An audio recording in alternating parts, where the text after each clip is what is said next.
On va pouvoir passer à la question suivante. Il s'agit d'évoquer des questions de DETR, notamment de demande de subvention pour l'abattoir de Parigny, concernant des locaux de stockage, toujours l'abattoir de Parigny pour un local de découpe, et enfin pour l'office de tourisme de Saint-Hilaire-du-Harcouët. Et le rapporteur, c'est Gérard Loyer.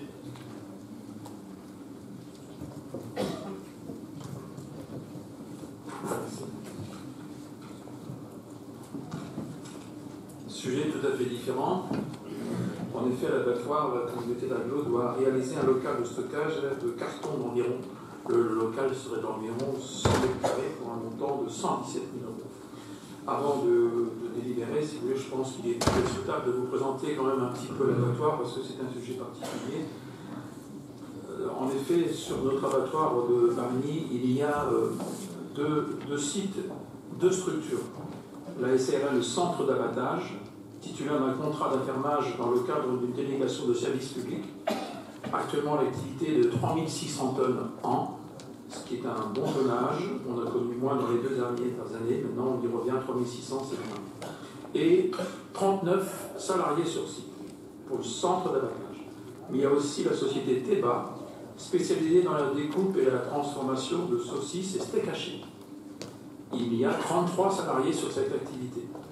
Et le tout est géré par M. Pringot. M. Pringot est quelqu'un de novateur, retenez son nom, M. Pringot. L'abattoir, après avoir été municipal, est devenu communal en 1995. Et jusqu'à ce jour, son budget fonctionne sans apport du budget principal de la communauté de communes. C'est très important. Il y a des secteurs, si vous voulez, où les abattoirs publics ont besoin d'aide de collectivités. Ici, le budget de l'abattoir fonctionne sans apport du budget principal de la communauté de communes. Le budget de l'abattoir est un budget annexe, financé par les usagers, plus les recettes de location des exploitants, donc du centre d'abattage et la société Teba. Nous devons distinguer pour autant 2 genres de travaux. Les premiers, ce sont des travaux qui sont dus à la demande des services vétérinaires et aussi inspection du travail. Quand il s'agit de cela, il faut être très réactif, aller vite sur site et voir comment peut-on faire. Deuxième nature de travaux, c'est les travaux à la demande de l'exploitant, dans le but d'améliorer l'outil de travail ou le besoin d'extension face à l'accroissement de l'activité. Dans ce cas, nous demandons que ces travaux s'inscrivent dans un programme annuel afin de solliciter l'aide de la préfecture dans le cadre de la DETR, ce qui va être le cas ce soir. Et pourquoi nous demandons que ce soit prévu avec demande DETR? Parce que cela permet à la collectivité de répercuter le reste à charge à l'exploitant en augmentant le prix du loyer. Donc si vous voulez l'investissement que nous faisons, diminution de la DETR, le reste à charge, on le répercute sur le prix du loyer, donc ça devient remboursé par l'exploitant. Les 2 projets qui sont proposés ont été inscrits dans le budget 2016 de la communauté de communes de Saint-Hilaire. Et de plus, cela a été débattu le 7 décembre dernier à la commission consultative de l'abattoir, qui est composée des usagers, des membres de la collectivité, de l'exploitant et aussi des services de l'État, services vétérinaires. Donc, pour l'aménagement d'un local de stockage de carton de 100 m², actuellement, l'explication pourquoi cette installation, les cartons sont stockés dans un local distinct de l'abattoir, ce qui fait que les opérateurs doivent sortir des locaux de découpe, et cette situation entraîne un risque sanitaire supplémentaire, donc il a été demandé de revoir le problème. D'où ce besoin d'aménagement de ce local pour un coût de 117 000 €. Et donc, il est proposé au Conseil d'approuver cette opération, son plan de financement et de solliciter l'aide de l'État au titre de la DETR, selon le financement qui est proposé. DETR espéré 46 800 € hors taxe, c'est 40% de subvention. Charge de l'agglomération 70 200 et un total de 117 000. Donc, il est demandé aussi d'autoriser M. le Président à solliciter l'aide de l'État au titre de cette DETR et d'autoriser M. le Président à signer les actes et tout document nécessaire. Voilà pour ce premier dossier. Est-ce qu'il y a des questions?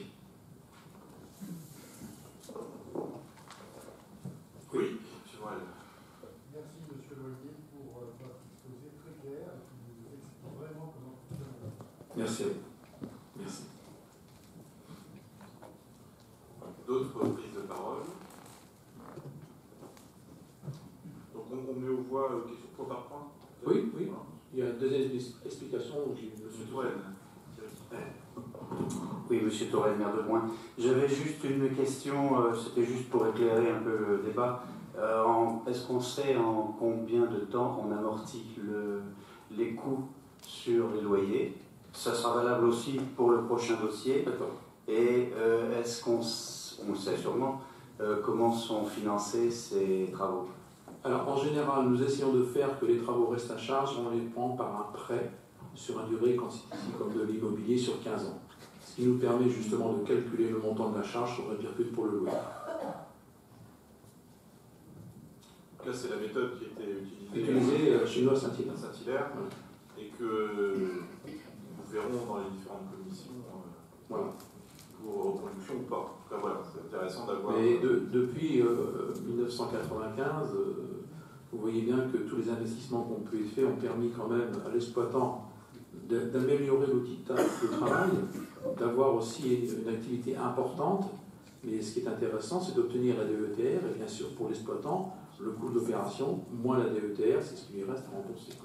Et c'est ce qui permet aussi de dire que le budget de l'abattoir est autonome sans avoir encore une fois à apporter jusqu'à ce jour 1 euro à son fonctionnement. Et de passer de 18 à 70 salariés. Oui, quand nous avons pris en tant que communautaire, il y avait 18 salariés sur le site et on est aujourd'hui entre 73 et 75 salariés. Merci de ces précisions qui sont vraiment utiles et importantes. Daniel Furcy. Il faut peut-être préciser, c'est peut-être bien des derniers qui restent dans la Manche. Alors, à ce jour, au niveau de la Basse-Normandie, il y a 2 abattoirs, Cherbourg et Saint-Hilaire, Parigny, sur le site de Parigny. Abattoir public. Sachant qu'aujourd'hui, il y a un autre problème, c'est que l'abattoir de Cherbourg doit fermer, pour des raisons assez simple, c'est que ça n'a pas été entretenu, donc les services sanitaires ne sont plus d'accord pour que ça fonctionne, il était surdimensionné. Le volume, on peut dire sur le Cherbourg environ 2500 tonnes. Le gros débat depuis 2 ans avec la communauté de communes et Gilbert, on se mobilise beaucoup pour prévenir aussi la préfecture. On a eu plusieurs rendez-vous. Les gens de Cherbourg élus sont venus sur site, les gens de gestion d'abattoir sont venus sur site aussi de Cherbourg. Parce qu'il est question de faire un abattoir, d'ailleurs vous avez pu lire dans West France encore aujourd'hui, je crois, et il y a un abattoir de prévu de construire à 40 ans. Or, la prévision était pour un volume de tonnage de plus de 4000 tonnes. Il faut savoir que notre abattoir ici est validé cachet européen pour 5000 tonnes. Et nous faisons 3600 tonnes. À 40 ans, si c'est 4000 tonnes, ce sera un abattoir qui serait construit avec des aides de l'État, des ETR, et qui viendront en concurrence de Saint-Hilaire. Saint-Hilaire fonctionne aussi avec des aides de l'État, ce sera un contresens. Donc c'est pourquoi nous nous battons depuis plus de 2 ans. Guénel aussi était au courant, puisque tu as rencontré des gens sur ce sujet, Bernard Tréhé aussi. Il est bien évident qu'on se bat pour que le volume de 40 ans soit plutôt dans les 2500 tonnes qui correspond aux besoins du haut de la Manche. Merci Gérard. Donc je vous propose de mettre aux voix ce premier point de notre question. Pour, contre ou abstention.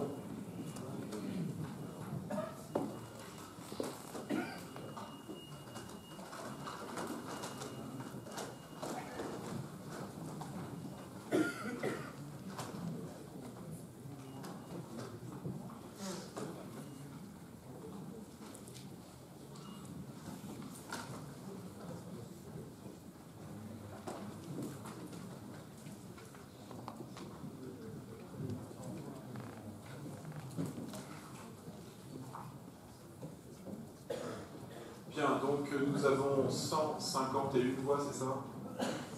151 voix pour, et c'est tout. Donc 2 votes qui se sont perdus dans la nature. Et c'est ainsi. Merci. On peut passer au point suivant, Gérard. Là aussi, sur l'abattoir, on doit réaliser une extension de locaux de découpe, donc pour la société Théba, afin de permettre de faire face à la croissance de l'activité sur les steaks hachés et saucisseries. Le montant de l'opération s'élève à 496 000 hors taxes. Il faut savoir que l'activité de la société TEPA, depuis maintenant plus de 5 ans, augmente régulièrement tous les ans avec une croissance importante et les résultats sont à ce jour aussi impressionnants. Actuellement, c'est 15 tonnes semaine qui sont utilisées pour les steaks hachés et 5 tonnes semaine pour la saucisserie. Monsieur Pringot a toujours espoir encore d'augmenter ce volume et donc il nous avait demandé d'inscrire ce programme pour le projet 2016. On ne finalise que maintenant parce qu'il a fallu attendre certaines finalités dans son détail demandées par monsieur Pringot. Donc il est proposé, si vous voulez, d'accompagner, comme je vous l'ai expliqué tout à l'heure. Le financement, c'est donc de demander une DETR espérée de 40%, 198 400 €. Reste à charge 297 600 et un total de 496, sachant que là aussi, pour répondre à la question, les 297 600, souvent on les accompagne d'un prêt sur une durée de 15 ans, et donc la charge que cela représente, on les traduit sur le loyer qui augmente. Donc il est proposé d'autoriser M. le Président à solliciter l'aide dans le cadre de la DETR et aussi à M. le Président de signer les actes et les documents nécessaires et d'approuver bien sûr cette réalisation. S'il y a des questions. Oui, il y a une question de Daniel Furcy. Vous ne pouvez pas avoir de demande de l'Europe, des subventions? Gilbert, jusqu'à ce jour, on n'a pas pu, ni de la région. Monsieur Pringot avait un projet il y a à peu près maintenant très important auprès de l'abattoir. C'est pourquoi il y a d'ailleurs, c'est bien qu'il y ait des terrains qui sont intercommunautaires. Avait un projet très important et dans son cadre de projet, la région était prête à aider. Et puis, pour des raisons diverses, ça n'a tenu à rien, ça ne s'est pas réalisé. Sinon, c'est à peu près autour de 30 à 40 emplois qui allaient être créés. Mais ça ne s'est pas créé. Et là, la région, elle est accompagnée. Merci. Est-ce qu'il y a d'autres demandes de précision? Je ne vois pas de main se lever, donc on peut procéder au vote sur ce point. Alors, le chronomètre a été redescendu à 20 secondes. C'est bon, vous pouvez voter.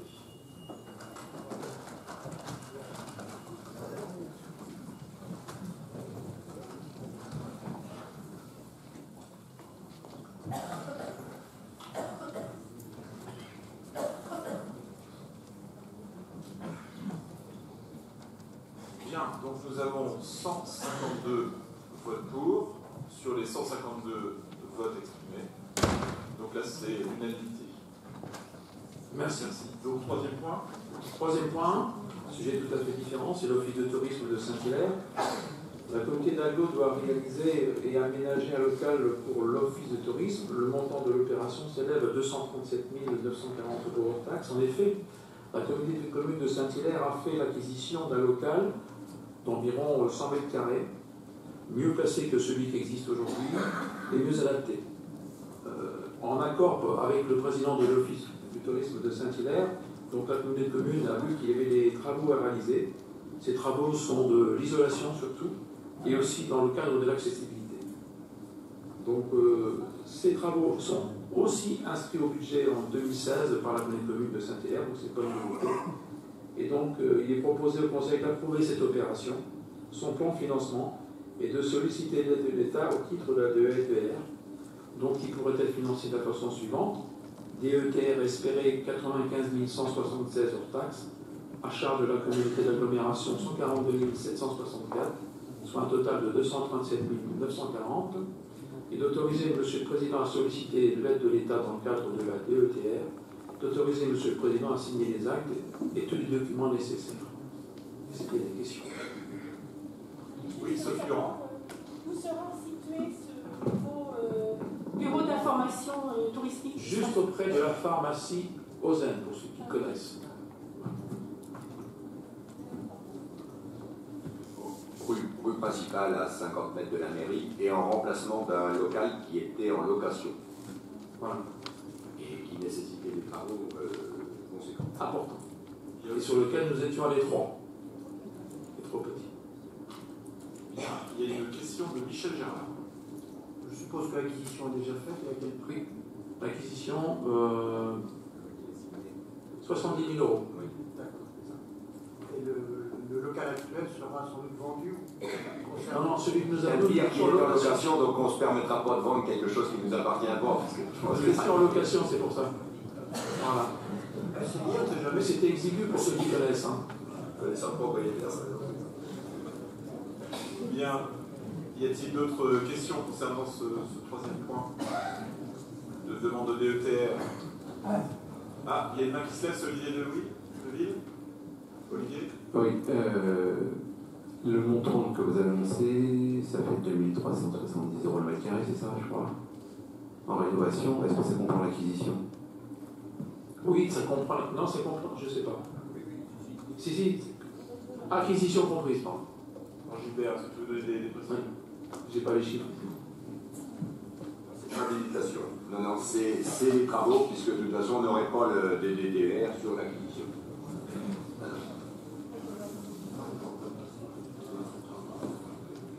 Ça s'appelle Gilbert.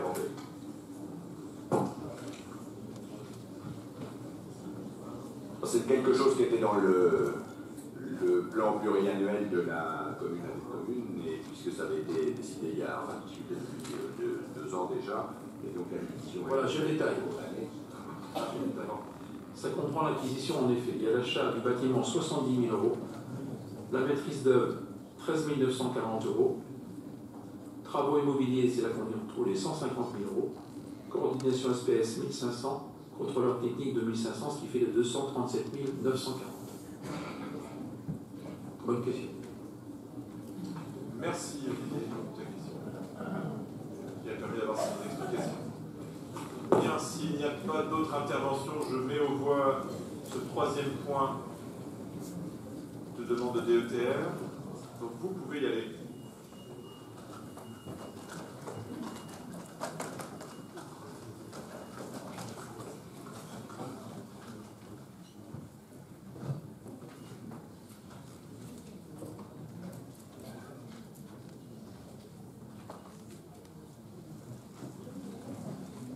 Voilà, donc le résultat tombe. Nous avons 149 votes pour, 2 votes contre et 2 abstentions. Donc à la majorité, ce troisième point est adopté. Merci Gérard.